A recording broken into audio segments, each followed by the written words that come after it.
Sud Radio André Berkoff. Ça balance pas mal. Berkoff dans tous ses états, ça balance pas mal sur Sud Radio. Ah, ma Benz, c'est NT1, ma Benz. Alors, ces voitures électriques, l'horizon indépassable de l'humanité, effectivement. Ce thermique, c'est fini. D'ailleurs, dans Paris, il pourrait plus rentrer des voitures thermiques. Toutes ces voitures complètement ringardes, has-been et tout ça. Non, l'électrique.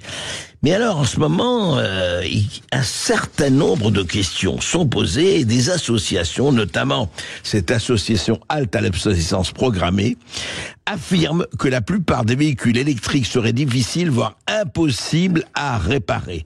Alors, produits jetables, batteries, pièces de moteur, etc. On va en parler avec Philippe Herlin. Merci d'être avec nous, Philippe. Bonjour. Vous êtes économiste au CNAM, au CNAM. On vous a déjà reçu et toujours avec plaisir.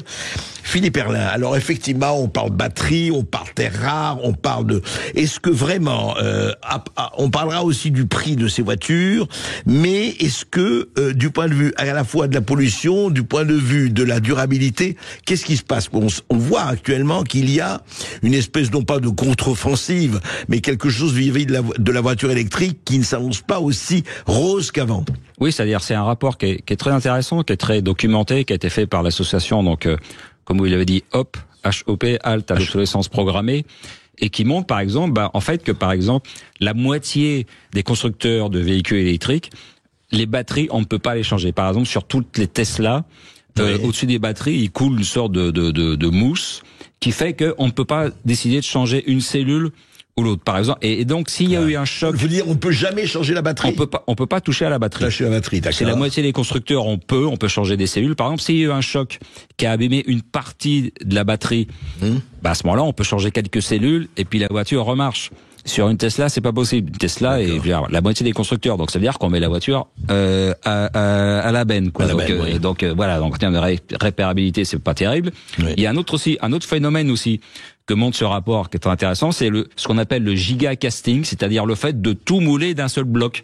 Et par exemple sur la Tesla modèle Y, ils sont passés de 60 pour l'arrière, ils sont passés de 70 pièces à 2.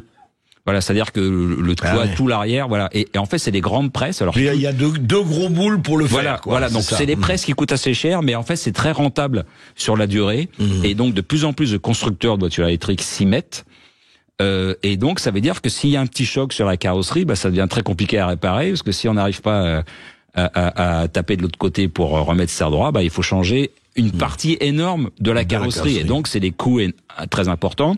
Il y a aussi un autre phénomène, c'est la complexité des logiciels qui sont utilisés, parce que, comme ils disent dans le rapport, c'est un smartphone sur roue, quoi. Donc il y a beaucoup de logiciels, et les garages sont pas forcément équipés. C'est compliqué, voilà.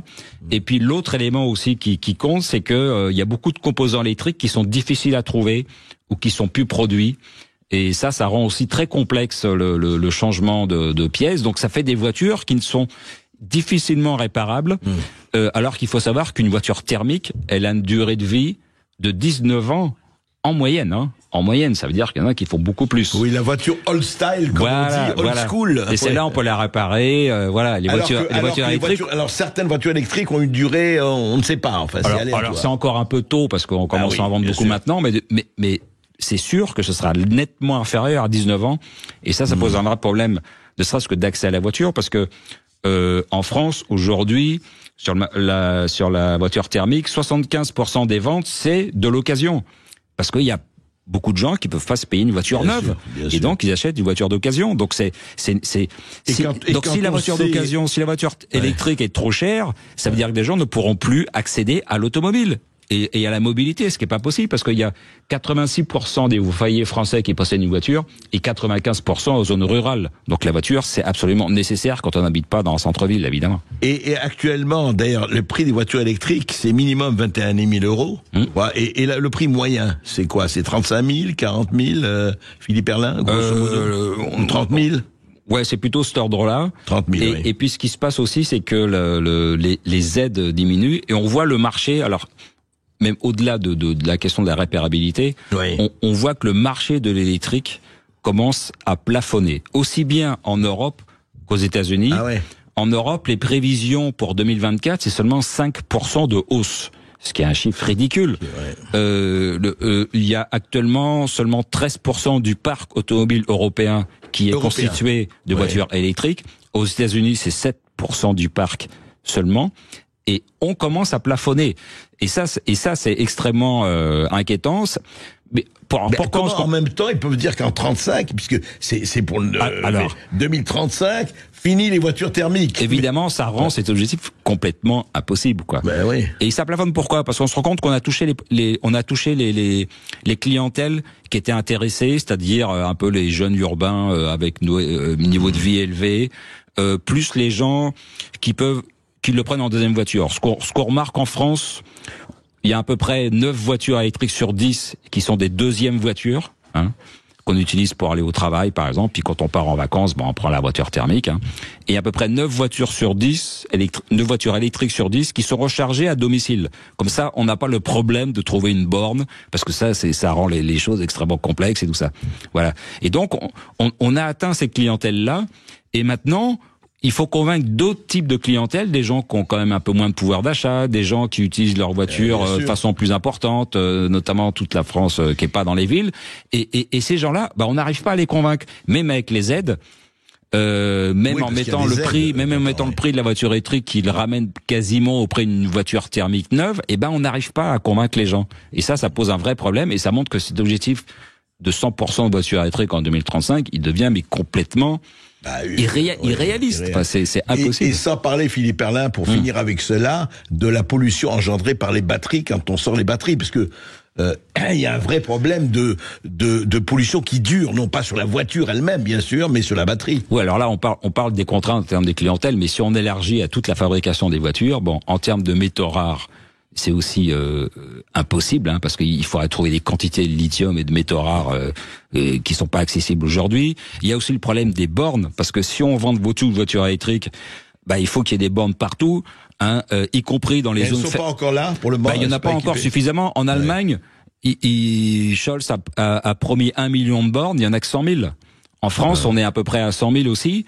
Mais comment on va faire tout ce qu'on appelle la diagonale du vide, c'est-à-dire des départements qui sont faiblement peuplés, et mais où il faut besoin quand même de voitures. Mais il y a quand même besoin de voitures, et donc il faut tirer des câbles, mettre des bornes, ça coûte des milliards. Donc ça va coûter des milliards à la collectivité, alors que pour l'instant la voiture thermique, elle rapporte beaucoup de milliards à l'État grâce aux taxes.